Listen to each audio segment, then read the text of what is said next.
guys, welcome back. I'm Jennifer with Scissorsandlove.com, and today I'm going to show you how to make one of these all occasion cards. Here's one in powder pink, berry burst, and lemon lime twist. The stamp set we'll use today is called Beautiful You by Stampin Up, and it's actually a 2-package set. There's 13 stamps total. I love this set. It's super versatile, and I can't wait to show it to you. As always, all the materials you'll need will be in the description box below, along with a link to my blog where you can find the measurements and the instructions. Let's jump in, and I'll show you what you need to make today's project. You're going to need a piece of thick Whisper White measuring 8.5 by 5.5 inches, and you're going to score that at 4 1/4 on the long side. When you fold it at that score mark, it's going to make a 4 1/4 by 5.5 inch card base. You're also going to need a piece of regular Whisper White measuring 3 3/4 at the top by 5 inches long, a piece of Whisper White measuring 5 inches long by 1 inch across, and you're going to want to emboss that with whatever embossing folder you like. I use Seaside for this one, but it's completely up to you. Lastly, you're going to need a piece of fresh fig measuring 4 inches across by 5 1/4 inches long, and a piece of fresh fig measuring 1 1/4 inches across by 5 inches long. Let's start with our white panel and pull out some scrap paper, and we're going to do some stamping. I'm going to use my fresh fig matching ink here for this project, and I'm going to start with the larger of the 2 swirl marks. See these two? I'm going to go with the larger one. And what I'm going to do is ink this, stamp off, and then stamp back on the card, and it's going to give me a lighter impression. See that? See how it's darker here and lighter here? And I'm just going to do this randomly all over the card. Some places will be darker, some places will be lighter. Stamping off is also called second generation stamping. I'm a big fan of it because I love the ghost effect, but it's completely up to you. Next, I'm going to close up my fresh fig for now. Don't put it away though, you're going to need it later. And I'm going to open up my black Memento ink. Now you want to pull out your fresh fig strip here and just kind of figure out where on this paper you're going to want it. Okay? Now in the samples, you'll notice, I'll show you the berry burst, you'll notice I kind of offset the strip a little bit from the left side. That's basically what we're going to do. And we need to have this right here. Don't adhere it, just kind of hold it there so you can figure out where you want to put your feminine form. I think I'm going to stick with my others. Actually, I'm going to bring this down a little bit right here. And I'm just going to ink it up and stamp it one time on this white card panel.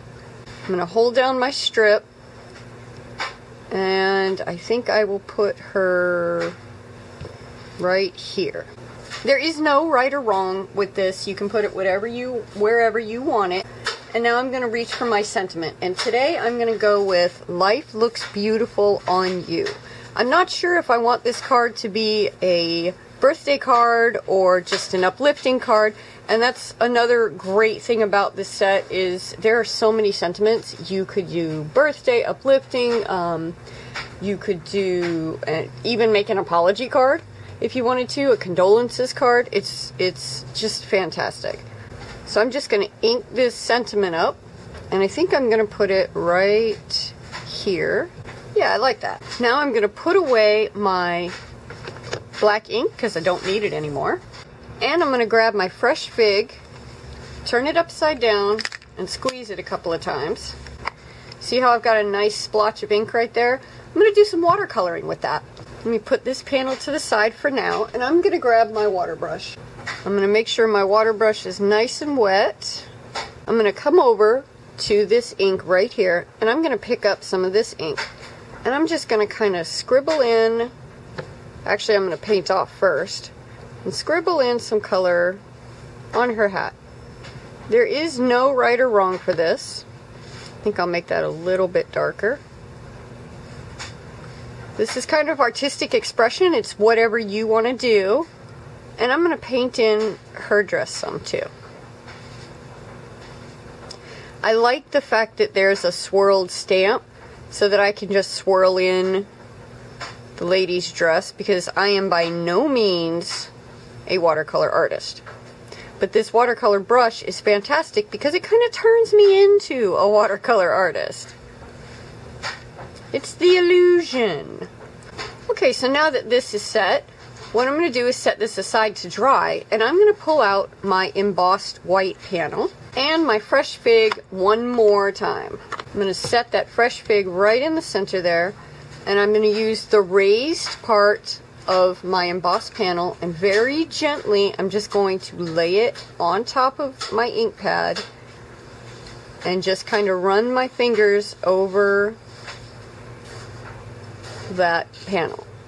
What it's going to do is pick up just a touch of the ink on the raised panel, and we might get some splotches, and that's perfectly okay because the whole card is splotched. But you see how we've got this here? We've got color to match this card. Let me put this aside and grab some adhesive, and I'll show you the next step. So first I'm going to grab my two smaller panels, and I'm going to put adhesive on the back side of each of them. Okay, so I've got adhesive on the back of this panel and adhesive on the back of this, and I'm just going to stick my embossed piece right in the center of my fresh fig piece. Just try to line it up as best you can. It doesn't have to be perfect. You can trim it if you need to. I'm going to set this aside, and I'm going to go ahead and grab my stamped panel and my other fresh fig panel. I'm going to do exactly the same thing. I'm going to put adhesive on the backs of both of those, and then I'll show you how to throw everything else together. Alright, I have adhesive on the back of my embossed panel, my white stamped panel, and my fresh fig panel. Now the adhesive you use for this project really doesn't matter that much. I use tear and tape just because I like tear and tape. The only time it's going to matter is on the back of this embossed panel. I would suggest you don't use a liquid glue because the glue will fall into the divots where, see where it's raised here? There are divots on the underside of it. So that glue will just sit in the divots and it won't actually attach. But otherwise, you're good to go. You can use whichever adhesive you want.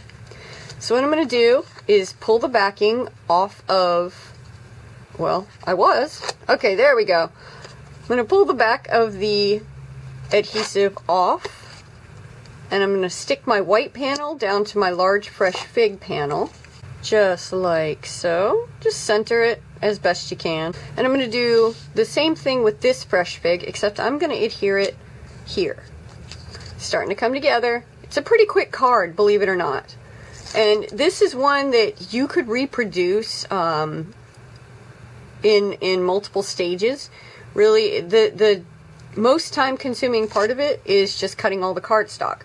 But if you wanted to reproduce this, you certainly could. You could sit down while you're, you know, watching whatever you like to watch on TV. Just going to adhere that right there.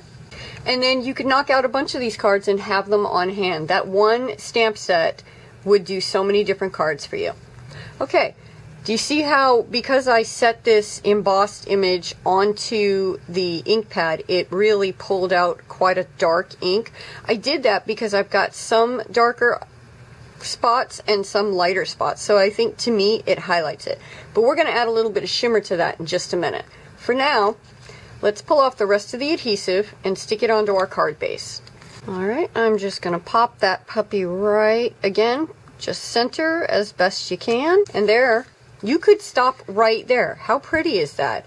Nice and classic colors, great sentiment.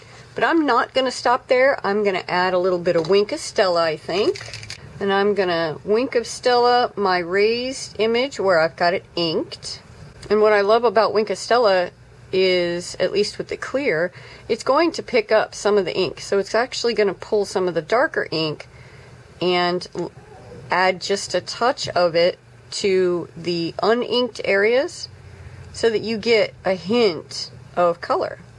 So kind of, again, it turns you into an artist without actually needing to be an artist. I have learned how to find tools that will fake it for me. Okay, I don't know if the camera's going to pick it up, but we do have a bit of shimmer right there. And so now what I'm going to do, I think, is just to kind of have some continuity, I'm going to shimmer this lady's hat and spread some of that color. And I think I will do the outline of her dress as well. Just a little bit of glitz and glam. I love this particular feminine form in the stamp set because it always reminds me of Holly Golightly from the character from Breakfast at Tiffany's. I love that movie and I love that character, so there we go. Okay, I think I'm going to put my Wink of Stella away. Right here, I accidentally stamped the edge of my stamp. I think that would be a perfect place to throw a couple of tiny pearls. Let me just grab my tweezers. Alright, some flat back sticky pearls from Stampin' Up. They do have adhesive on the back, so I don't have to worry about gluing them down. And there you have it. Now, I'm not sure what I'm going to do with the inside. I may just stamp it with a sentiment, or I might write a note, or I might do both. But I know I love having a plain all-occasion card on hand, just in case somebody needs to pick me up or I need a last-minute card. But this is all done, you guys. You could go further with decoration, but again, I like things simple, so I'm going to leave it as is. Let me pull the other samples out so you can see. So we have the Fresh Fig, Berry Burst, Lemon Lime Twist, and Powder Pink. And of course, I did do one in Tranquil Tide, but I sent that as a birthday card to one of my sisters. Well guys, there we go. If you enjoyed today's project and you want to see more of them, please consider subscribing to my channel and bring a friend. It's always more fun that way. And if you're not already working with a Stampin' Up! Demonstrator and you'd like to receive a catalog, I would love to earn your business. Just click the Contact Me link below and I'll get right back to you. Thanks guys for coming by and have the best day ever. Bye.